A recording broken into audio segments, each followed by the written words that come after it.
We are going old school in this episode tonight. Some of you are going to be happy, some of you won't care, and some of you are going to be confused. And it might depend on how long you've been subscribed to the channel for. Because if you've been here for less than 2 years, you are probably not going to know what's going on. But I'm going to tell you what's going on. We're going old school.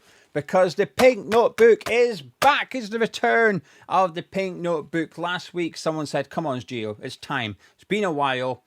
Get the Pink Notebook back. And I said, if you get over 5 likes, I'm going to go buy one. Got over 50 likes. I'm a man of my word. And speaking of genders, sexist, I ordered this on Amazon. Got the email through confirming my purchase of my pink women's notebook. Sorry, what? A man can't have a pink notebook? It's meant to be 2025 and all that. Anyway, so it arrived, my pink women's notebook. And look what's in the back. Look at all this stuff. Ribbons and page dividers and whatever that's for. I don't even know what that could possibly be for. I've got some pink features. My women's notebook has arrived and it's full of transfer rumours. There we go. We got transfer rumours. Welcome to the West Ham Transfer Rumour Show. If you're new to the channel and you're not that confused or you don't mind all of that, please do stick around and subscribe. But also drop a like on the video as well by clicking the thumbs up button. If we can have 1,500 likes for the pink women's notebook, that would be much appreciated. And we're going to kick it off with something else that's becoming a bit more old school. A Fabrizio Romano exclusive when it comes to West Ham. He doesn't have as many these days since someone's left the club. Maybe a coincidence, but he revealed earlier on today that West Ham have made an €8 million bid for Botafogo goalkeeper John Victor. 29 years old, nearly 30, closer to 30 than he is 28 and all that, right? But 29-year-old goalkeeper, 0 caps for Brazil, however, due to his participation in the Club World Cup and the South American Champions League, a work permit is not an issue. Now, it's been confirmed by ex-West Ham employee that this bid has actually taken place. So whilst we've been linked to other goalkeepers, we have bid for John Victor. Let's unpack this one. I think this is a replacement for Fabianski. Would this guy be our number one? Now, I'd never heard of him until the Club World Cup, right? And I can't say I paid much attention. I'm not going to sit here and say, oh, he looked good at the Club World Cup, didn't he?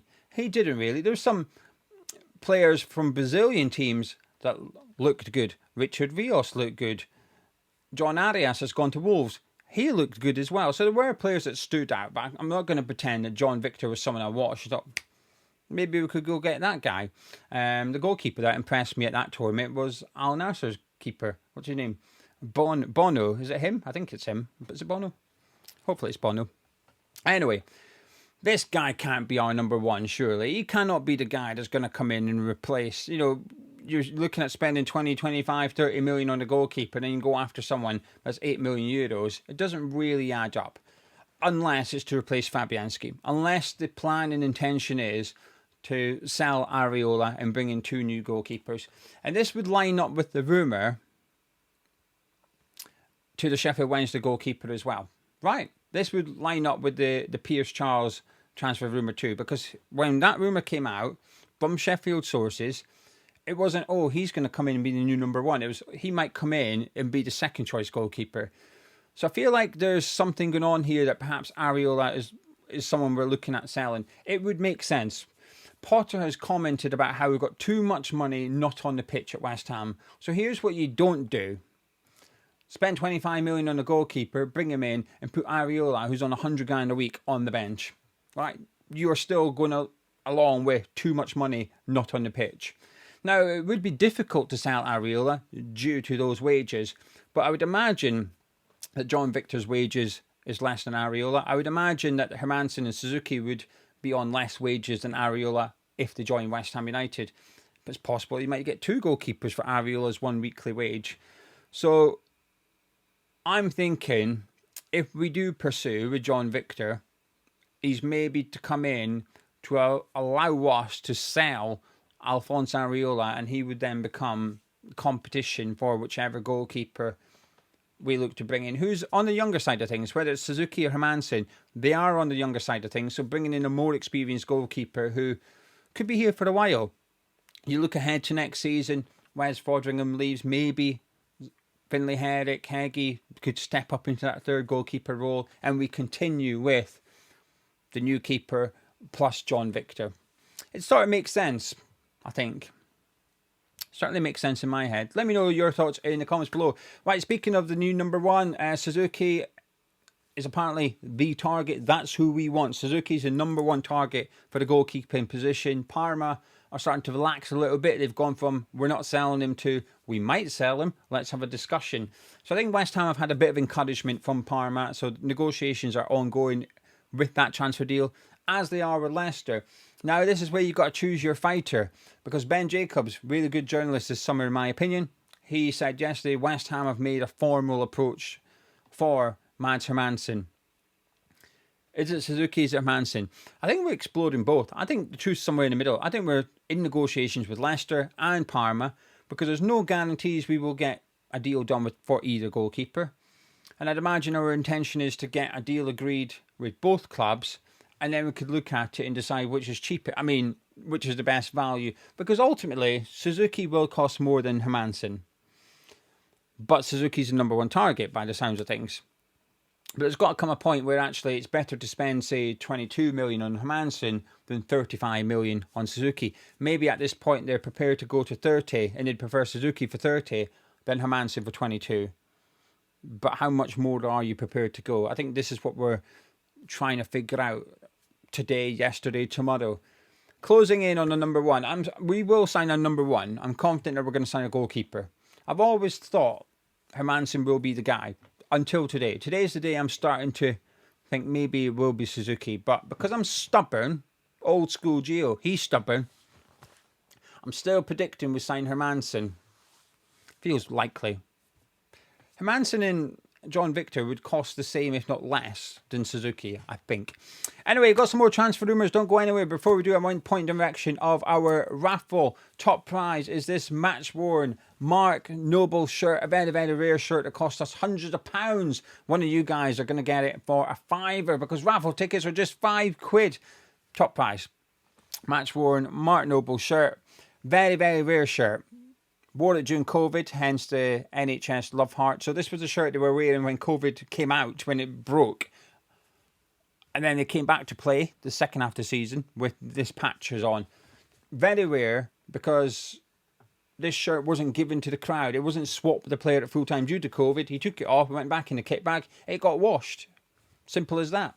Very, very rare. Not many of these shirts in circulation. We're giving it to one of you guys. One of you guys is going to win it. But that's not all. We've got two other prizes. A signed Mark Noble shirt from the last season at Upton Park, and a signed Mark Noble's captain's armband. This one here, signed by our former captain. If you wish to grab a raffle ticket, the link's in the description below in the pinned comments. Tickets are £5. But if you buy 2 tickets, you'll get your third entry for free. So £10, 3 entries. Raffle is just after 8 PM on Sunday night. It's like 20 past 8 or something. But just for ease, let's just say 8 PM. You get your ticket before 8 PM Sunday, you're in the raffle. Sunday night, all winners will be contacted via email, so keep your eyes out. All winners are announced on the website as well. We don't do the raffle. The website does the raffle for us. It's just better, I think, for transparency and whatnot. Anyway, if you go check it out, we've had 9 winners so far. All 9 winners have left us a 5-star review. Some of them uploading pictures of their prizes as well. So thank you if you got a ticket. And best of luck to you.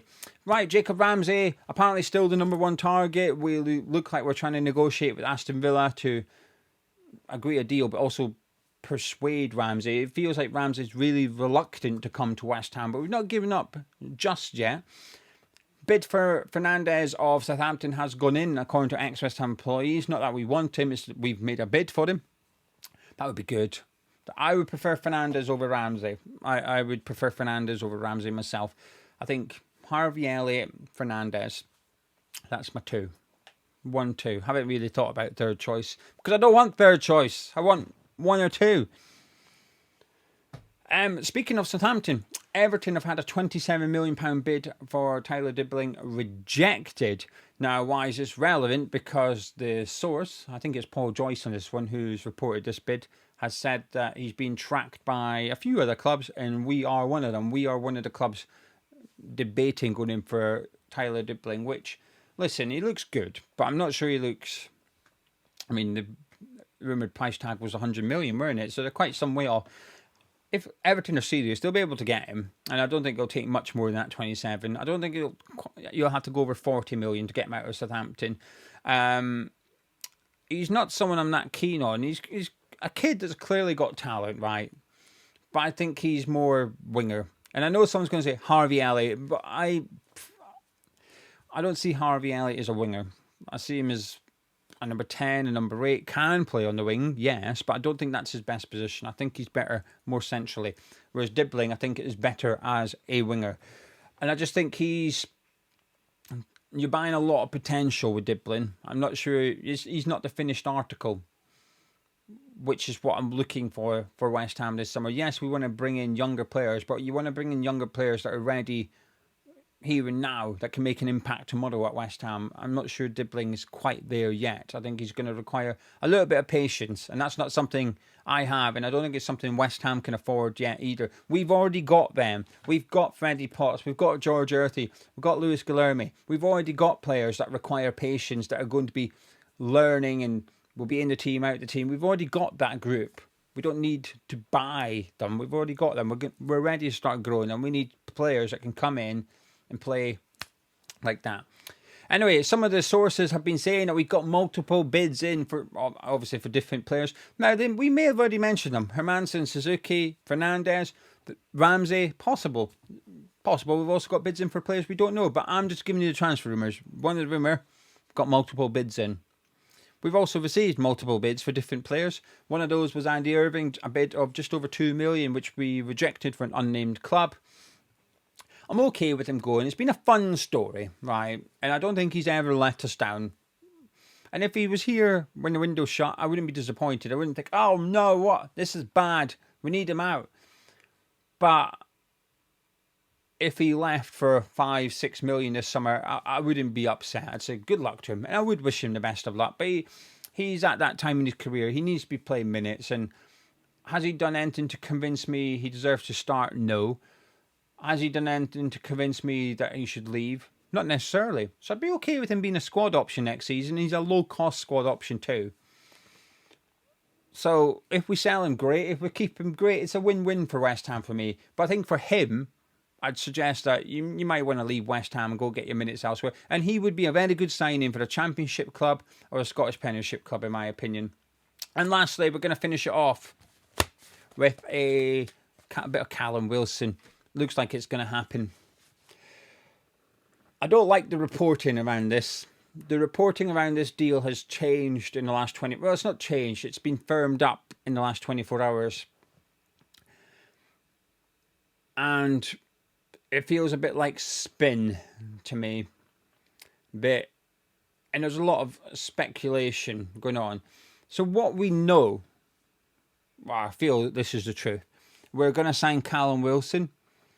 And a large part of his contract is incentive-based. I believe that, right? I believe that his wages will be lesser than other players in the first team, but if he plays or scores, he gets heavily rewarded. I'm inclined to believe that. I don't think there's anything there that I listen to and think, nah, that doesn't sit right with me. But I'm going to tell you the bit that doesn't sit right with me here. And it's a tweet by Sean Whetstone, which... It's just speculation on his part. However, this is where I get stressed out. Whether it comes from Sean, ex-West Ham employee, Gonzo at Claret Hugh, whoever it is putting stuff out like this, I get stressed. Because it says we're likely going to sign Callum Wilson. It's an incentive-based contract. Now, this is stuff that is like news. This is stuff that is... I would consider to be factual, right? But within the same article, within the same tweet, you get opinion. And that's when I struggle, because I'm thinking, why have you attached an opinion? Keep it separate. Do your news, then do your opinion. But when it's in the same thing, the same body of text, that's when I get a bit suspicious, because Sean's tweet then said, apparently he was on 60 grand a week at Newcastle. So if he's only on 90% of that, he will be on 6 grand a week at West Ham. And I've seen people say, oh, £6,000 a week, that's all right, that's not bad. Well, no, wait. No one's saying he's done £6,000. Sean is guessing his Newcastle wage. He's guessing the percentage that he'd be on at West Ham. And therefore, he's off the back of two guesses, he's now completely guessing how much his basic wage at West Ham would be. And I read it, I think, well, that's been put out there to win people over because they've seen the backlash, hence the delay. They know fans aren't happy about the Callum Wilson thing. In fact, actually, I will use the In the Nose stuff against In the Nose here. They've said, oh, they're not telling us about Callum Wilson because we don't like the deal. It was put out there earlier in the week. X said that the club aren't telling him about Callum Wilson because X has spoken negatively about the potential signing of Callum Wilson. And also Clive and Hugh have spoken, or Gonzo has spoken negatively about the signing of Callum Wilson, so he's not getting told anything. So they've said, we don't know anything about the Callum Wilson deal because they're not telling us because we don't like it. So they know, the club are fully aware that people aren't happy about this deal. So when it comes out that he's going to be potentially on a basic of £6,000 a week, it's to win people over. I ain't having it. I'm not buying it. I don't believe you'll be on that little money. Maybe I'm wrong. It's possible. This is my opinion, right? My opinion. I think you'll be on, I don't know, quadruple that. Minimum quadruple that. Because why would Wilson sign a contract and what happens if he gets injured? He's going to be on £6,000 a week, right? He's not going to sign that deal, surely. Newcastle offered him a contract. Now, I don't know what contract Newcastle offered him, but it was based on incentives, right? So I don't know what the basic wage Newcastle offered him. I don't know how much he was going to get paid per appearance, etc. But they wanted to sign him on a bit of a pay-as-you-play deal, which he ended up rejecting. They didn't come to an agreement. I don't believe that Newcastle would have offered him less than £6,000 a week. And therefore, if he's rejected that, why would he sign R1? I'm not buying it. I hope it's true. We are going to sign it. I don't want to sign him, even at £6,000 a week. It's £6,000 a week too much for me. And I know what the argument will be. Well, if he's injured, we don't pay him much. And if he is fit, he's going to want to play and score goals. Well, here's my problem. He'll play if he's fit and pick up money. It's the scoring goals that I've got an issue with. I don't think he'll do it. He didn't score one last season. It just blocks the progress of Callum Wilson for me, and I'm a big no for that. I would rather see Callum Wilson I'd rather see Callum Marshall. Will block Marshall's development. I'd rather see him than Wilson. There's a possibility that flipping, even on £6,000 a week, Wilson will be getting paid more than Marshall. So keep Marshall. Just don't sign Callum Wilson. There's no need for it. There is no need for it. If this was the last day of the transfer window, I'd sort of get it. It's not. It's the 1st of August. We've got an entire month. There might be players available on loan, strikers. Fofana of Chelsea. I've seen a list today. 15 players Chelsea want to get rid of. Fofana's on there. Right, can we have him? Maybe we could get him and only pay $20,000 a week towards his wages or something. I don't know. Explore that possibility. Get someone in that could actually contribute. Anyway, I don't like this Wilson stuff that's been put out there. I'm not buying it. It's only Sean's opinion, but because it comes from Sean, it looks like it's a message from the club. £6,000 a week, nah, I'm not having that. But even if it was, I still don't want him. Anyway, the Pink Book shut 5 minutes ago. Sorry, that's the last transfer rumour. I don't like it. Hopefully we get a new goalkeeper soon. That'll be exciting. And I'm hoping that Botafogo's goalkeeper is a replacement for Areola. I'm suspecting it will be, because one thing we know was when Fabianski played, Areola wasn't happy. Even though he had plenty game time, he was getting game in European football. He was a cup goalkeeper, picking up 10, 12, 14 cup games a season, and that wasn't enough for him. Well, he's definitely not going to be happy with signing a new keeper, and all he's guaranteed is the Carabao Cup and the FA Cup. He ain't going to sit around for that, even if he is on £100,000 a week. He wants to play. And I like that, by the way. If he's unhappy and his wages are relevant, that's good. I like that attitude. But it might mean that he's going to go somewhere else or have to go somewhere else to get his football. And I'm okay with that as well. If you offered me Areola out, Hermansen and David John in, I'd be happy with that. I'd be happy with Suzuki as well. I'm just not as sold on him because I don't know him. Hermansen I do know. I'm sold on him. Anyway, that's your West Ham transfer rumour show. The Pink Book is back before you disappear. If you're new to the channel, please do subscribe. Drop a like on the video by clicking thumbs up. Don't be shy. Get involved in the comments below. Let me know your thoughts on the players being linked to. And remember, if you want your raffle ticket, get it before Sunday at 8 PM-ish. Links in description and the pinned comments. Thank you for your support. Catch you in a bit.